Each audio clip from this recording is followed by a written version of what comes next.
Try this at your next party. Ask your guests to define the term social justice.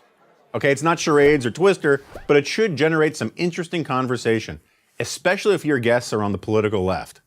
Since everyone on that side of the spectrum talks incessantly about social justice, they should be able to provide a good definition, right?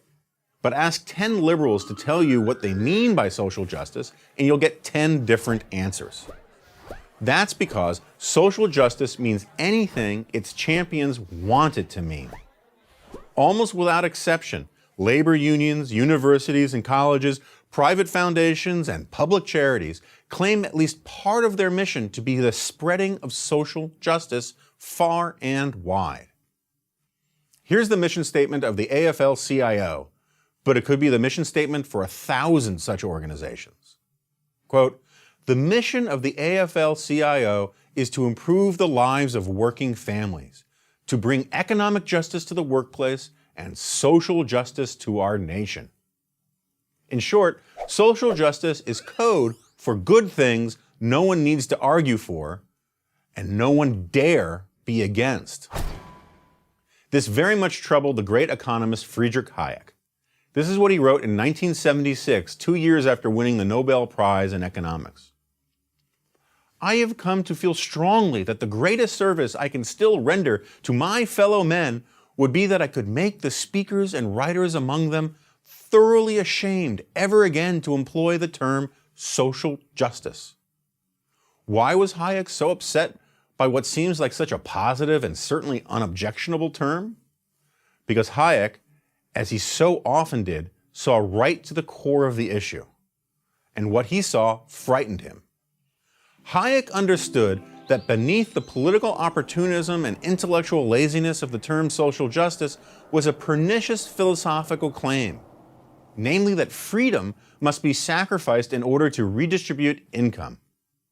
Ultimately, social justice is about the state amassing ever-increasing power in order to do good things. What are good things? Well, whatever the champions of social justice decide this week. But first, last, and always, it is the cause of economic redistribution. According to the doctrine of social justice, the haves always have too much, and the have-nots never have enough. You don't have to take my word for it. That is precisely how a UN report on social justice defines the term.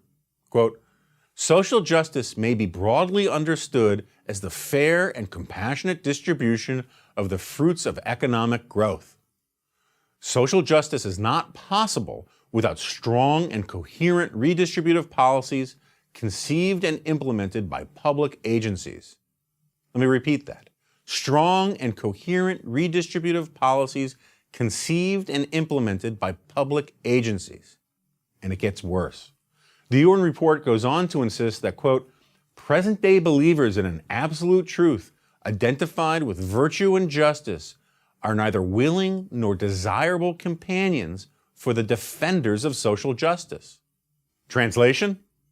If you believe truth and justice are concepts independent of the agenda of the forces of progress as defined by the left, you are an enemy of social justice. Compassion, or social justice, is when government takes your money and gives it to someone else. Greed is when you want to keep it. The underlying point of social justice, then, amounts to a sweeping indictment of a free society.